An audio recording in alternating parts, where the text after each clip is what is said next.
প্রাপ্তদা, এই দমদম কেন্দ্রে তৃণমূল বনাম প্রাক্তন তৃণমূল বনাম সিপিএম এর একজন প্রথম সারির নেতা, এই যে তিনজনের প্রতিদ্বন্দ্বিতাকে আপনি কিভাবে দেখছেন? কতটা শক্ত প্রতিদ্বন্দ্বিতা? দেখুন, এই আপনি যদি দক্ষিণ মালদায় যান তাহলে প্রাক্তন সিপিএম, তৃণমূল, কংগ্রেস এবং প্রাক্তন কংগ্রেস। তো এইরকম নানা রকম প্রত্যেকের ক্ষেত্রে এই রাজনীতির ক্ষেত্রে আপনি জানেন যে কোনো কিছু ধ্রুব নয়। এখন এই লড়াইয়ের ক্ষেত্রে প্রত্যেকের আলাদা আলাদা রাজনৈতিক পরিচয় আছে এবং প্রার্থীর থেকেও বড় কথা হচ্ছে সিম্বল। এখানে আমার প্রার্থী সৌগত রায় তৃণমূলের জোড়াফুল সিম্বলে লড়ছে।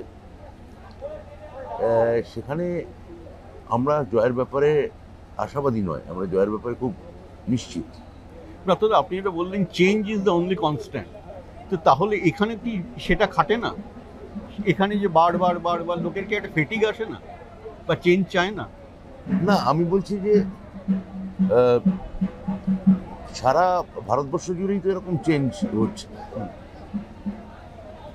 আপনি যদি রায়বেরেলির এমএলএদের দেখেন, বা আপনি যদি দিল্লির কোনো এমএলএর ক্ষেত্রে দেখেন প্রার্থী, বা এমপি প্রার্থীর ক্ষেত্রে যদি দেখেন দিল্লি, তো কেউ আগে প্রাক্তন বামপন্থী হতে পারেন, এখন কংগ্রেস হচ্ছেন, কেউ আগে প্রাক্তন বিজেপি হতে পারেন, এখন তৃণমূল হচ্ছেন, আবার কেউ তৃণমূল হতে পারে বিজেপি হচ্ছে। তো যেখানে আমার মনে হয় যে আবার বলি যে প্রার্থীর অতীত রাজনৈতিক পরিচয় নিশ্চয়ই একটা ফ্যাক্টর, কিন্তু সেটা অতীতই। এটা এখানে দাঁড়িয়ে মানে লড়াইটা হচ্ছে বর্তমানের সিম্বলের উপর। প্রাপ্তদা, আমি একটা আসার সময় একটা পোস্টার দেখছিলাম যে আবার সৌগত রায়কে চাই। কেন চাই?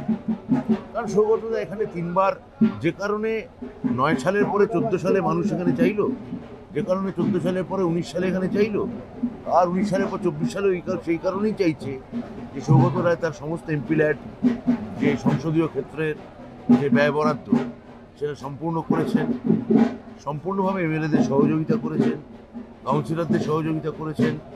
সকাল থেকে রাত পর্যন্ত যে কোনো অনুষ্ঠানে তার যে দমদমের 7টা বিধানসভা কেন্দ্র, অর্থাৎ পানিহাটি, খড়দা, কামারহাটি, বরানগর, দমদম, উত্তর দমদম এবং রাজারহাট, গোপালপুর, তার প্রতিদিন সংসদ না চললে প্রত্যেক দিনই সৌগত থেকে কোথাও না কোথাও পাওয়া যায়। ফলে সৌগতদা দমদমের সঙ্গে খুব একটা, যাকে বলে ওতপ্রোতভাবে জড়ানো একটা অবশ্যম্ভাবী নাম। তার প্রতি এবং একটা চেনা বাস্তবতা, খুব হঠকারী সিদ্ধান্ত এখানে দমদমের মানুষ নেবেন না। কোনো অচেনা বাস্তবতাকে জোর করে ইনভাইট করে নিজের জীবনযাপন বিপর্যস্ত করবেন, এইরকম দমদম শহরতলির মতো এলাকা, যেখানে খুবই মানে এক ধরনের শিক্ষা, বৈদগ্ধ্য এবং কলোনি এলাকা সহাবস্থান করে, সেখানে এরকম কোনো উল্টো কিছু ঘটবে বলে মনে হয় না। তার মানে আপনি বলছেন যে যদি অন্য কেউ যেতে সৌগত দাবাদ দিয়ে, তাহলে সাধারণ মানুষের জীবন বিপর্যস্ত হয়ে যাবে? সাধারণ মানুষের জীবন বিপর্যস্ত শব্দটা হচ্ছে একটা ঝুঁকিবহুল শব্দ। বিপর্যস্তটা আপনার শব্দ, সেই শব্দের টালমাটাল হবে। এটা কিভাবে টালমাটাল হবে? তাই কিভাবে, সেটা তো সেই জন্য মানুষদেরই জিজ্ঞেস করতে হবে, এবং সেই জন্য মানুষরা যেহেতু যেটা চাইছেন না, ফলে সৌগতকে ভোট দেবেন। এটা কি একটু ঝুঁকিপূর্ণ হলো না? আমার মনে হয় না, সৌগতদাই জিতছেন। আপনি প্রশ্ন করতেই পারেন, আপনার প্রশ্ন করা সবসময় অধিকার আছে, কিন্তু আমি তো আপনাকে বললাম যে 14 বা 19-এ যেভাবে সৌগত রায়ের পুনরাবৃত্তি ঘটেছে, এবারও তাই ঘটবে। প্রাপ্তদা, আমার একটা শেষ প্রশ্ন। আপনি একটা সংস্কৃতি জগতের মানুষ, আপনি একটা নাট্য ব্যক্তিত্ব, আপনি অভিনেতা, পরিচালক, সেই সঙ্গে রাজনীতিবিদ। এখন যে রাজনীতিটা চলছে, একজন সংস্কৃতি কর্মীর দৃষ্টি থেকে আপনি কিভাবে দেখেন? আমার মনে হয় যে এখন এর সঙ্গে এই এই সংস্কৃতি বা ইত্যাদি বিষয়গুলো 5 বছর বা 7 বছর আগেও যেভাবে বোঝা হতো, এখন সেভাবে বোঝা হয় না। এখন সংস্কৃতিও রাজনীতির অঙ্গ হয়ে গেছে। মানে পুরো ব্যাপারটাই ভার্চুয়াল পৃথিবী চলে আসার পর আমাদের দেশে মানে এক ধরনের সার্বত্রিক রাজনীতিকরণ ঘটেছে।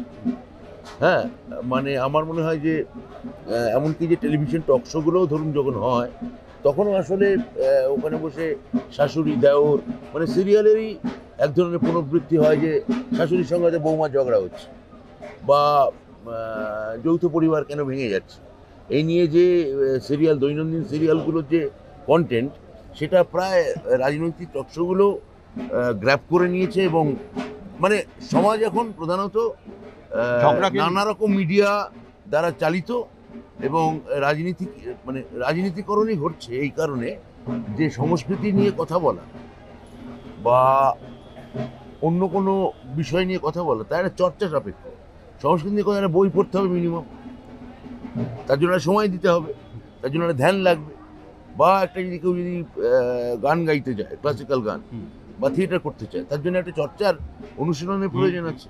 কিন্তু রাজনীতি নিয়ে তো যে কোনো লোক কথা বলে দিতে পারে, আমি অমুককে চাই না তমুককে চাই এবং কেন চাই না। রাজনীতি নিয়ে কথা বলা হচ্ছে তার জন্য কোনো ট্রেনিং লাগে না, কোনো স্কিল লাগে না এবং সেটা সংবাদ মাধ্যম তার অনেকাংশের ক্ষেত্রে সাংবাদিকদের ক্ষেত্রে অনেকাংশে রাজনীতিবিদদের ক্ষেত্রে বহু জায়গার ক্ষেত্রেই আমার মনে হয় যে এর প্রতিফলন ঘটছে। ব্রাত্য এবার আমার একদম শেষ প্রশ্ন, এটা একটাই প্রশ্ন যেটা আমি যেহেতু দিল্লিতে থাকি বারবার ওখানে শুনতে হয়, পশ্চিমবঙ্গ ভোটের সময় অশান্ত কেন হয়? এবার তো খুব একটা অশান্ত হয়নি, এবার 6 দফা মোটের ওপর নির্বিঘ্ন হয়েছে। একমাত্র নন্দীগ্রামে ভোটের দুদিন আগে একটি ঘটনা অনভিপ্রেত ঘটনা ঘটে, কিন্তু তার পেছনে যত না রাজনীতি আছে হয়তো পারিবারিক বিবাদও সেখানে একটা ক্রিয়াশীল, কিন্তু এবার প্রায় নির্বিঘ্ন এবং শান্তিপূর্ণ ভোটই হয়েছে বলা চলে, অন্তত আপনি যদি একটা গত কিছু নির্বাচনের সঙ্গে তুলনা করেন। এবং পশ্চিমবঙ্গ বরাবরই খুব রাজনীতিক সচেতন জায়গা। এখন আপনি এই প্রশ্ন তুলতে পারেন না যে বাংলায় কেন বিপ্লবীরা বেশি খুন করে সাহেবদের আর গুজরাট কেন করেই না, গুজরাটে কেন কোনো শহীদ হয় না, সেই প্রশ্ন আপনি যদি করেন তার একটা উত্তর পাবেন। ওটা তো স্বাধীনতার তার মানে স্বাধীনতা হলো তার পেছনে রাজনীতিক ছিল, তার মানে বাংলা বরাবরই খুব যাকে বলে উগ্র রাজনীতির পক্ষে বরাবরই ছিল। অনেক ধন্যবাদ ব্রাত্যদা DW's সঙ্গে কথা বলার জন্য।